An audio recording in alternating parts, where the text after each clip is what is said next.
Hi, I'm Jeff, and I'm a therapist. And I'm Tyler, and I'm a patient. We're going to talk about trauma, healing, and everything. Everything is traumatic.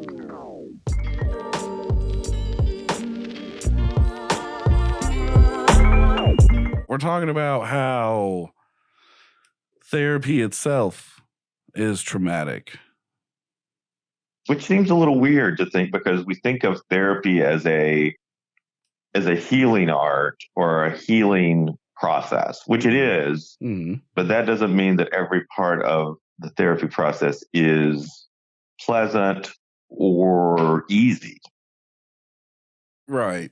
I made it as like an offhand comment, I'm pretty sure, but like healing does not look pretty sometimes, folks. It it's a very like tough confronting thing to be met with some of that those past experiences and thoughts. I always think about it and sometimes talk to clients about it. It's like a wound healing, so that it takes a long time for it to heal. And if you scratch a wound, it bleeds. And so it's a long-term process of healing, which eventually will be a very positive thing. But during the process, it can be very painful and bleed, so to speak. Yeah.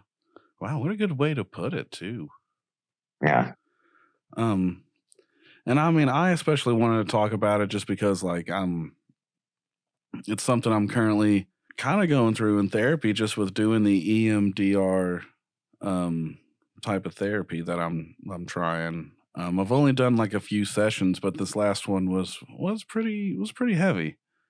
And I'm trying to remember the acronym of what it stands for. Do you happen to remember, Jeff? I think it has something to do with eye movement, but I don't at this moment. EMDR, for those of who are listening that are not aware of it, is a type of therapy that works on, especially dealing with trauma, and it's about dealing with trauma and not being re-traumatized, basically. So it involves rapid eye movement, it involves tapping, it can involve a metronome, different things to distract the brain so that you can safely deal with trauma and release trauma. I'm probably butchering that a little bit. I'm not an expert in EMDR, but that's my basic understanding of it. Yeah, so it stands for eye movement desensitization and reprocessing. Gotcha. And it is used to treat PTSD and soldiers, veterans usually, like coming back, and yeah, like the whole like I'm sure I don't know if you just said this, but like the idea of it, of like when you enter REM sleep, your brain is like processing and taking some things like, okay, I need to keep this doesn't need to stay any longer, and like throwing out that. So the idea is to kind of like you're doing that same motion and kind of trying to just reprocess it to where you don't feel it as strongly, as you put it. Like you don't get re-traumatized when you think about it, so to speak. I don't know if that's a good way to put it. But no, I think that's a pretty good way to put it. And it is a little controversial in the therapy world. It's not because it is ineffective or dangerous in some way, but there are some people that are much more interested in quicker therapy and feel like that all this talk therapy without some kind of technique like EMDR is almost a waste of time. And then there are the people that are we just need to sit and talk for a year and a half. I'm a little bit in between, where I feel like we use new techniques to help the process along, but I do believe in good old-fashioned talk therapy too. So I think it's just another technique to use to help people work through their stuff. Yeah, and I mean, like, I think for me, just like for my to fucking what's it fucking called trajectory Yeah. conjectory my Direct. my fucking path with therapy. It's like we have like talked about it, and I've done like some of like the schema therapy and like identifying those and applying like some of the tools from um fucking DBT. Um Yeah. so for me it feels like just like a next step of like how to um work through it, I guess. Yeah. Yeah. That makes me feel like your therapist is a good, healthy therapist, because I think the process is you just don't generally just jump in EMDR. You build some rapport, you form a relationship, you build Mhm. trust, and then you process through some things. And I think the EMDR is allowing really your unconscious mind to release some trauma. Yeah. Um, and it's hard to get at sometimes, and so the techniques that EMDR uses helps you to get at that trauma and also not be re-traumatized, which is sounds weird, but our brain doesn't really know the difference between being traumatized and re-experiencing or having a flashback. It Right. all feels the same way, so it's helping your brain not be re-traumatized. Mhm. And like especially with this last session, like it was um it was just very heavy, like trying to go back, because like essentially like the whole memory was going back to the day that my mom passed away. So I was about 10 years old when that happened. And so like reliving that day and going through it, like I became fixated on like not remembering the whole day, but remembering like the pinpoints of that day, Mm, like the most important parts of that day and the feelings associated with those parts. gotcha. So it was heavy. How did you feel after the session? um I mean, I felt better, but I also felt raw. So I took the rest of that weekend to just like relax and paint and watch some stuff and like just take it really easy and do something that made me happy. Yeah, I think that's really healthy, and again, you had a sore or a wound that you ripped a little bit, you scraped Mhm. a little bit, and so it's open again. Mhm. And so it's very important to take care of yourself. And I think people don't always understand, if they've not been through therapy, that it can be a very, very exhausting process, because you are being vulnerable. You are sharing pieces of yourself that are scary, that Mhm. you're worried about judgment. You're sharing very painful things about yourself.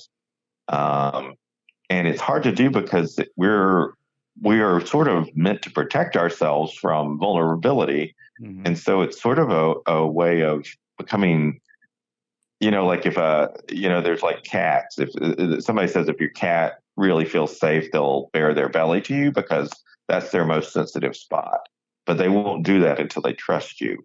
And so that's the same thing, I think, in therapy, is we don't share those pieces, those scary places, until we trust somebody, and then Mhm. we can start sharing those pieces. And letting them touch is an entirely different story. That's right. You don't touch the cat belly. You do not upset the Gigi. You do not upset the Gigi. And I feel, for most intentional purposes, a therapist should also not touch their client's belly. There Mm. might be an unusual circumstance, but in general, do not touch the client's belly. Even if the client bears the belly, don't touch the belly. Don't touch the belly. No, Do and not that's touch. what I guess, because for me it was like it was just going through it and like re-experiencing it, re-feeling it, and like it was it was hard to even make eye contact, so I just like kind of Mm, chose not to. sure. And it was, yeah, so it was very good to like build up that trust with someone before like going into something like it like that, because it is very just like, as you said, ripping off the scab, this calloused Yeah. emotional scab that I just ripped off. And it's important to remember that therapists also feel for their clients. I mean, and in general, a therapist really does have a caring relationship with their client. So it's painful for us to hear your pain. It's Yeah. painful for us to hear that you are in pain. And sometimes it brings up trauma from our past. And so we are trained to deal with that by not shoving it down, but not making a therapy session about ourselves. Exactly. So we can deal with ourselves in supervision or therapy on our own. But sometimes it does bring up a trigger from our past, and we have to sort of be like, okay, I'm going to put that to rest for right now because I am attending to my client, and I'll deal with that later. Yeah, I think that's what would make it hard for me to be a therapist. I'd be like, I would make it all about me. Hold on. I'd like to talk about myself for a while. I totally get that. See, that's like this time that happened to me. I understand you're suicidal right now, but I would really like to talk about the problem I had in line and the bad service I got at the restaurant. If you'll just put that on hold, let's talk about me and my needs. Let me tell you about tolls. Amish tolls. Let me tell you about the Amish tolls. Man, I don't want to derail this therapy thing, but I'm pretty sure I got a $10 bill from a toll road that I don't even know that I don't even remember going through. Oh no shit. On the trip. Yeah. It just said toll something. It just came up with my credit card. $10. See? Yeah. Yeah. Fucking Amish tolls, man. That's what they are. I feel like, I know we talked last week and we don't want to belabor this anymore, but I fear the Amish will hear this and begin to harm us or to try to destroy our whole empire. Right. We don't want to upset them. Not at all. No. Yeah. So how long have you been in therapy? 2 years now, I guess almost 3. Okay. Yeah. You know, I love that idea of being able to have a relationship with a client or a therapist, in my case, when I've done therapy for long periods of time, because I think it allows you to really grow at a pace you don't have to move too quickly. You can just do it at your own pace. Mm-hmm. You do it with what you need instead of pushing and rushing. Right. It's like the insurance says, you got 6 sessions. You got to really, really jump in. And a long period of time allows you to really form a strong bond and relationship with the therapist and them to do the same with you. Mm-hmm. Yeah, because you gotta gel with them and you gotta trust them. Yeah. It's very hard to it's very hard to be that vulnerable with someone. You know, if you do not trust them, I think it makes it easier if you have to pay money. But you still gotta trust them. A little bit. Yes. Well, and we talked about these techniques, the EMDR and different techniques, DBT, which is dialectical behavioral therapy, something. Yeah. There's all these names. When it comes down to it, none of these things can happen without a relationship with each other. And so you have to be able to trust your therapist. You have to be able to feel comfortable and vice versa. There are clients and therapists that match and click a lot better than others. And sometimes that's part of the game, is finding somebody that you really click with. Yeah. Because I've had friends say like they've had bad experiences with some therapists, and like it's like with anything, you gotta find someone that you click with, or you feel comfortable talking to, at least. Yeah, and I think it's okay to interview your therapist in the sense of ask some questions. What kind of techniques do you use? Tell me what a basic session might be like. How confrontational are you? This is a controversial one, but some people will say you can ask them about their religious or political beliefs. Yeah. A good therapist should be able to see anybody from any kind of life circumstances. Mm-hmm. But some people may say, I just don't want to see somebody that thinks this certain way about this social issue or this political issue. And I think that's legit. I think that's okay to ask. Yes, I do agree with that sentiment of like they have the right to ask that. I just don't see the relevance of that. Sure. I don't think that's important to everyone. But because it's important again, but it is important to some people. yeah, again, a well-trained therapist is sort of a whiteboard in the sense of they're going to project what is projected onto it. So if I have a client that is in a religious system that gives them a lot of peace, I'm not going to try to take that away from them, regardless what my religious or political system is. I'm going to work within their system. And then the idea might be if they have some kind of very negative effect from that system, then we may look at that and just try to talk about how does this make you feel? But I don't want to take anything away from them that is working for them. Yeah. It doesn't matter what I think. It doesn't matter who they voted for. It's about helping them get to the best place that they can be. Mm-hmm. No, that's I agree with 100% with that sentiment. Like that, I don't think religious preference or moral beliefs like that doesn't matter if you click with them and you're able to talk to them and because if you're able to talk to them, you're able to work on yourself. Right. Because that's the ultimate goal. Like it's great talking to a therapist that you click with, but ultimately it's you that dictates what gets talked about, what you do, what you express, what you choose to show them that day, essentially, which sounds kind of bad. That might be the bad wording. No, I think that's it. They're projecting themselves onto the therapist. And that doesn't mean the therapist doesn't have an idea or a concept or a core. Mm. But again, if I'm doing my job right, they're not going to know what my political views are or what my religious views are. It's just not really that important.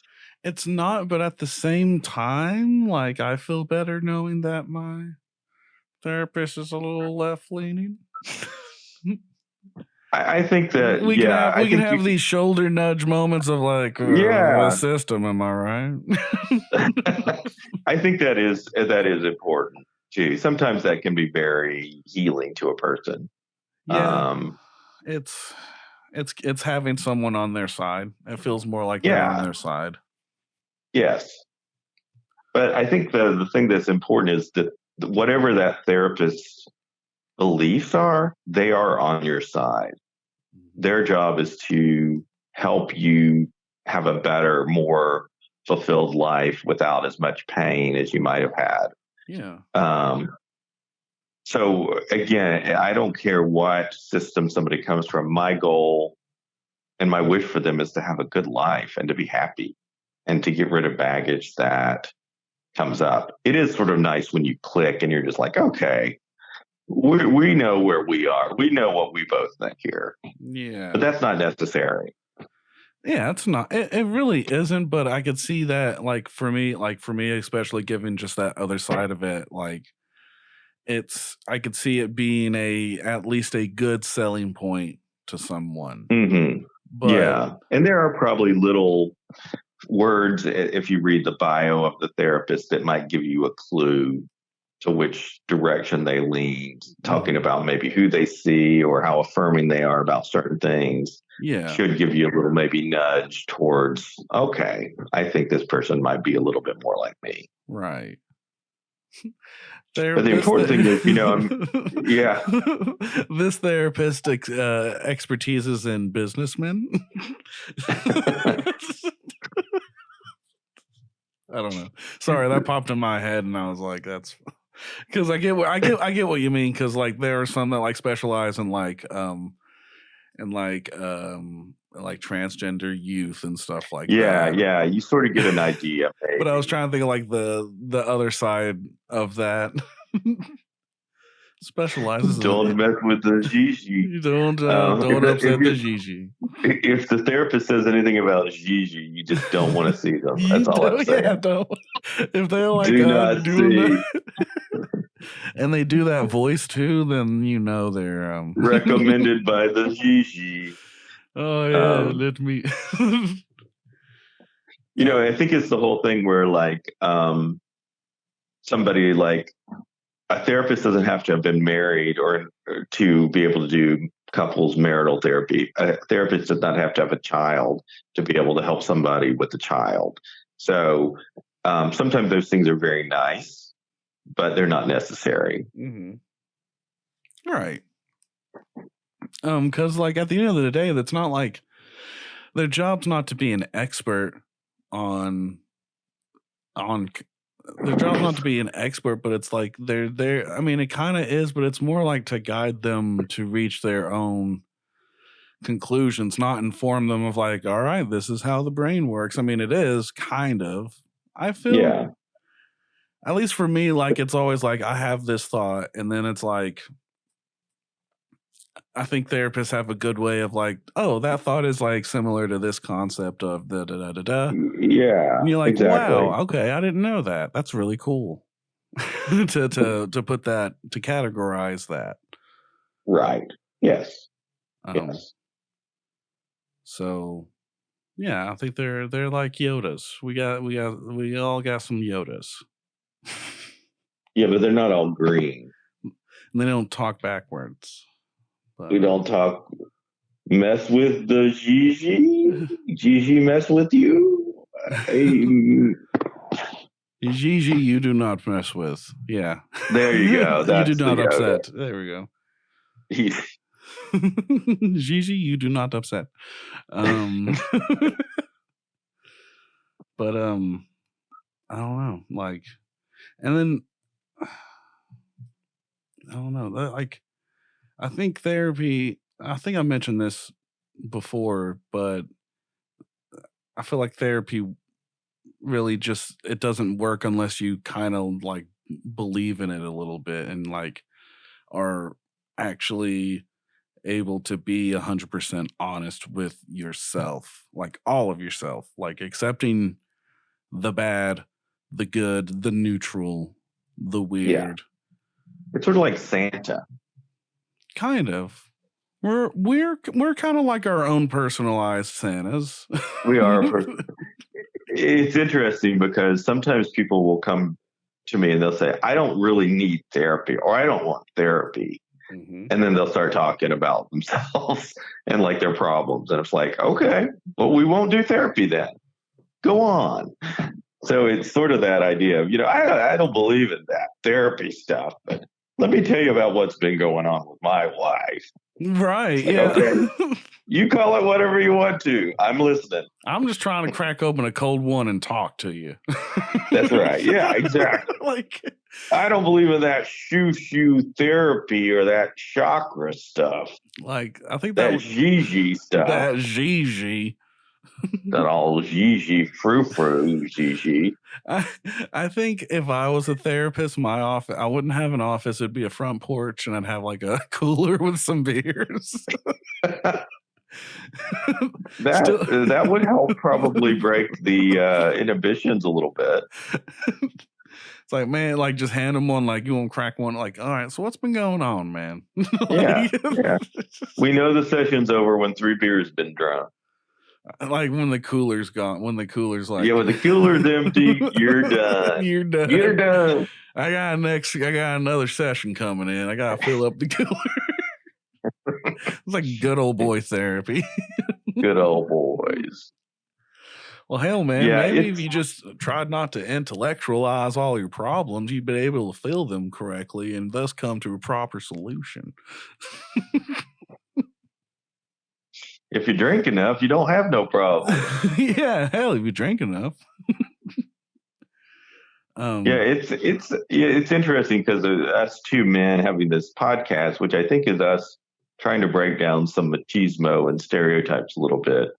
But men do have trouble sometimes, I think, with therapy because of the constructs about what men's roles are, and that men aren't supposed to talk about their feelings, and men aren't supposed to be sensitive. And so, therapy is a way to do that, but sometimes men are a little less likely to do that, right, than women, because women are allowed to talk about their feelings sometimes. Yeah, and usually men are just kind of told to suck it up, man up, grow some balls, rub some dirt on it, get some ball seeds, put it in a planter, water it, care for it for about 4 to 6 weeks, grow some balls.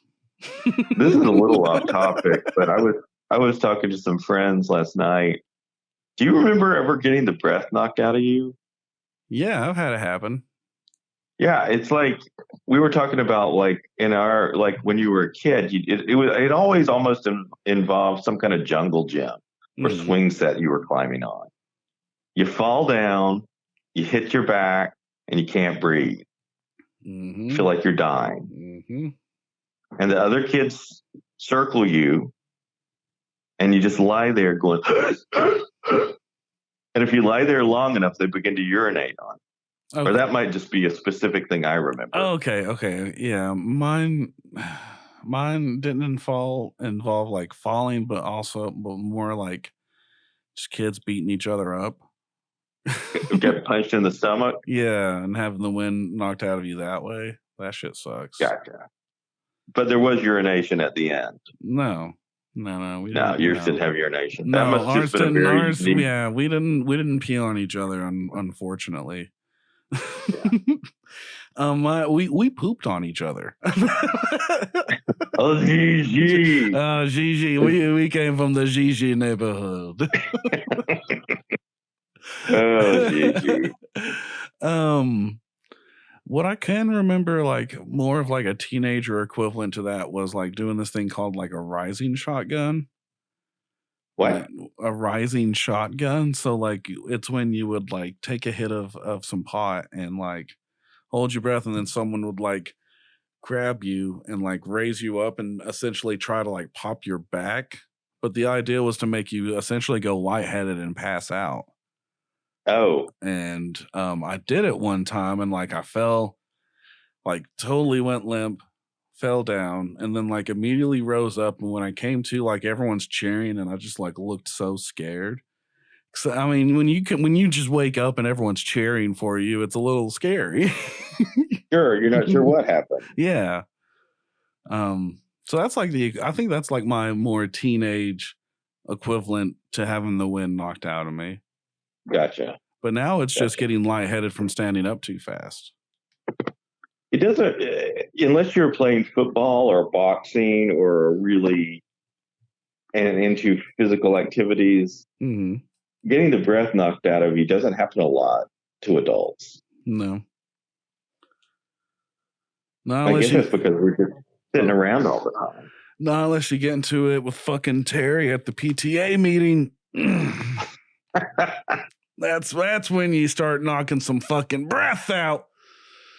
Yeah. I think we all know who Terry is. Oh, Terry, you fucking scumbag. I want you. I wonder if the Amish ever have their breath knocked out of thee. I'm sure they have their breath. Thy breath knocked out of thee. Mother, thy breath was just knocked out of thee. Oh, Don, they done knocked off my breath there, Don. Well, get their hammer and raise a barn. We're never going to get any lessons in Pennsylvania at this rate. I know, it's going to be bad. If we do, they're going to probably be part of the Amish Mafia. Yeah. Oh, God. I loved that period where it's just trash TV was like the hot new thing. Amish. There was actually a show, I think, called the Amish Mafia. Yeah, exactly. There was Amish Mafia. There was Breaking Amish. There was I Woke Up Amish. Yeah. So you think you can Amish? Who wants to be an Amish? I do. It was a great period in time. I think we should shave off our mustaches and do I challenged you on Facebook to an Amish beard contest.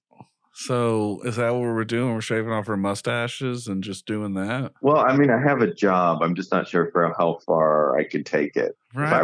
When I retire, I can do the Amish beard thing whenever. But I don't know if they respect the Amish or Amish can work in Tennessee. You know, they're talking about, right? Is it raising or lower? I think it's raising the retirement age.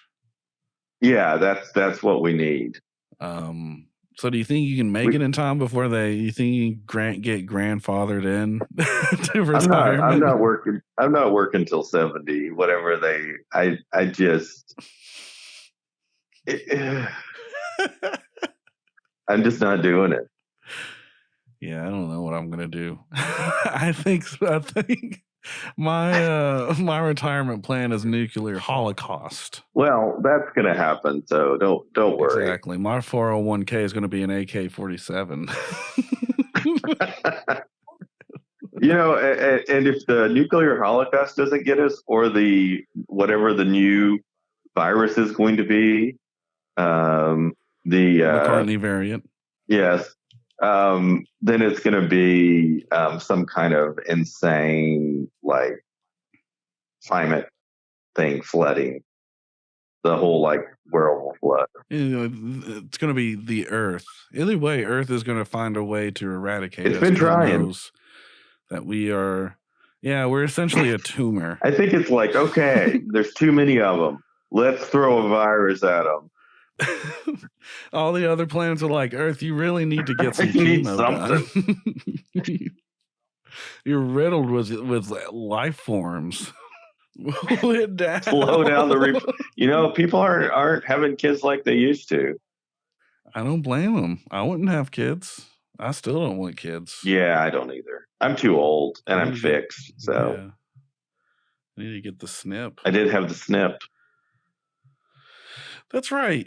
You told me that. Yeah, I'm all snipped up. You're all snipped up. You're doing your part. Not only did I by shaving your part. You're shaving your part. Not only did I get snipped, I got it cauterized, because sometimes when they just snip, it grows back. So my doctor does the extra step of cauterizing each end, so it can't grow back together. Does he have a lightsaber so it just automatically does it? Yeah, they have a tiny little lightsaber. All right, Jeff, you just come in about a week and we'll cauterize the area we did the vasectomy. Make sure nothing's coming out. So when I went in, the nurse, who was very nice, I had this done in my doctor's office because he does all kinds of procedures. The nurse says, okay, once we do the snip and once we've cleaned out your tubes, you will still ejaculate, but it'll just be like Diet Coke. It won't be full Coke. So there will be no swimmers in there.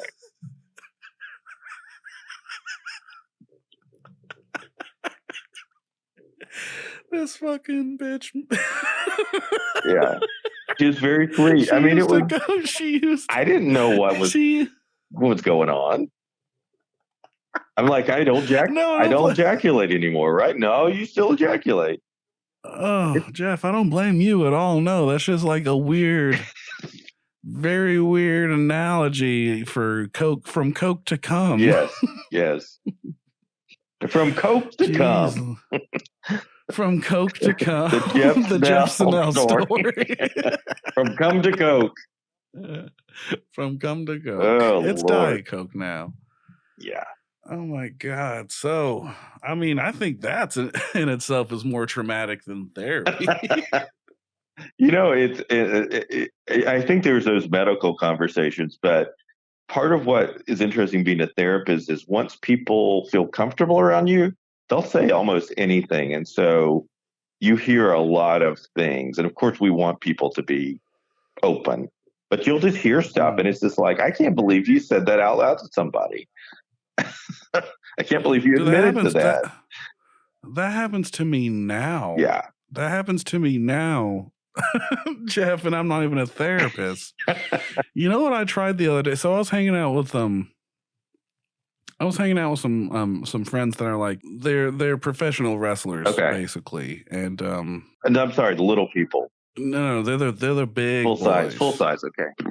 They're the big boys. And one of them brought up that he was like, "You ever tried a peanut butter and mayonnaise sandwich?" Ooh.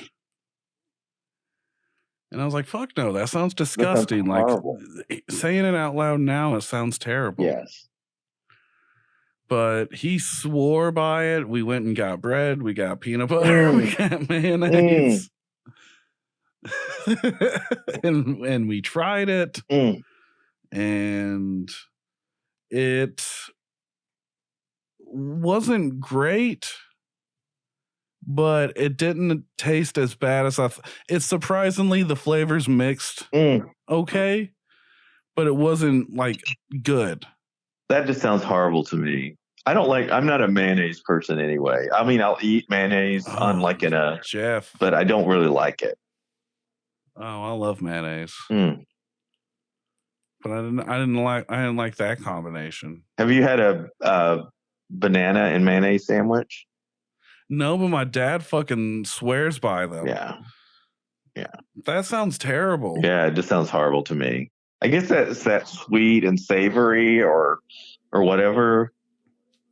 I guess it's just kind of like some redneck way of reaching like umami or whatever. If you go way back, people used to drink buttermilk and eat onions. Why?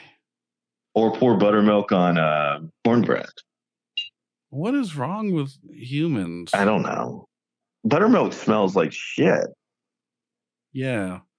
It's good for like tenders.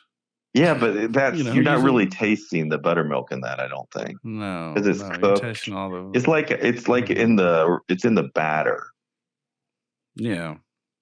Yeah, it's more in the batter than anything. So, but human, like maybe that could be our next episode is like the human taste bud is traumatic.